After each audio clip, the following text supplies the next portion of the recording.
করার জন্য একটা একটা স্ট্র্যাটেজি দরকার। শুধু পড়লেই হবে না, শুধুমাত্র বই নিয়ে বইয়ের লাইনগুলো মুখস্থ করলেই পড়া হবে না। পড়াশোনা করার জন্য একটা স্ট্র্যাটেজি আছে। আমি বারবার বলেছি, each and every single subject has a philosophy. Chemistry পড়ার সময় তোমরা যেরকম ফিল করো, সমাজ পড়ার সময় সেরকম ফিল করো না, আইসিটি পড়ার সময় সেরকম ফিল করো না, বাংলা পড়ার সময় কিন্তু একই রকম ফিল হয় না। Different different feelings. এই ডিফারেন্ট ফিলিংসগুলো কিন্তু তোমাদের ভিতরে একটা সাইকোলজিক্যাল একটা চেঞ্জেস আনে। ওই সাইকোলজিক্যাল চেঞ্জগুলোকে কাজ করে এক একটা সাবজেক্টকে এক এক ধরনের টেস্ট নিয়ে পড়তে হবে। এবং শুধুমাত্র পরীক্ষায় পাশ করার জন্য পড়তে বলছি না আমি, শুধুমাত্র পরীক্ষায় পাশ করার জন্য পড়া ইজ নট ইয়োর টার্গেট। তোমার টার্গেট হচ্ছে ওই পড়াটা, যে পড়াটা পড়ছো তোমরা, সেটার ইউজ কোথায়। এখন তোমরা যদি আমাকে এরকম বলো যে স্যার বাগধারার ইউজ কোথায় লাইফে, বা আমরা যে ম্যাথস করি এটার ইউজ কোথায়, এটা নিয়ে একটা আলাদা আমি চিন্তা করছি, আমি এবং তৌহিদ স্যার আলাদা করে দুটো ডিফারেন্ট ভিডিও বানাবো যে এই সাবজেক্টসের ইউজ কোথায় আছে।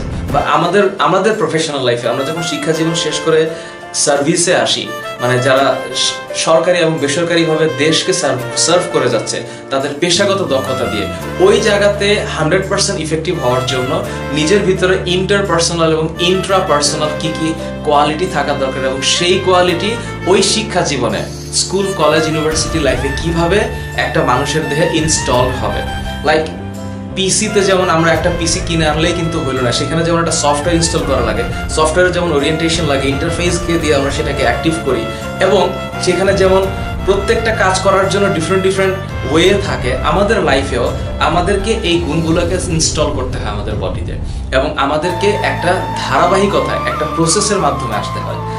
প্রাইমারি স্কুল থেকে জুনিয়র স্কুল থেকে সেকেন্ডারি থেকে higher secondary, then university, then postdoc, postgrad, then PhD. There are a lot of other steps in the life of human body or human life. এটা লাইফের cycle. এই যে এত জটিল এবং এত লম্বা একটা প্রসেসের মাধ্যমে একটা মানুষ যখন একটা কোয়ালিফাই হয় in terms of any specific topic or in terms of any specific area, তখন সে কিন্তু দেশের জন্য কাজ করে।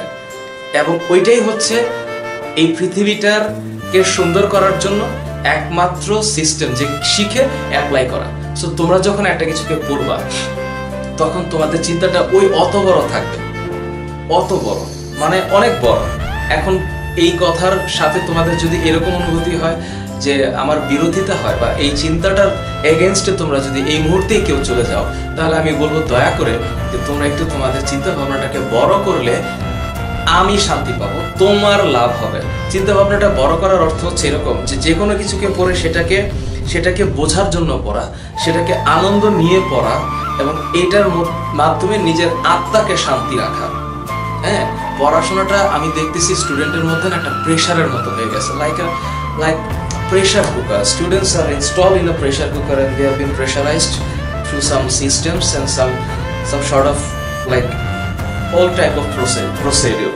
এই জায়গাগুলোর থেকে নিজেকে একটু বের করে নিয়ে আসতে হবে, নিজের চিন্তা জগৎটাকে একটু বড় করতে হবে, নিজের ভাবনাটাকে একটু প্রসারিত করতে হবে, এবং দেশকে সার্ভ করার মতো করে তৈরি হতে হবে, সেই কোয়ালিটি অ্যাচিভ করতে হবে। আর এই কোয়ালিটিগুলা অ্যাচিভ করার জন্য নিজের ভিতরে একটা বড় ধরনের পরিবর্তন দরকার।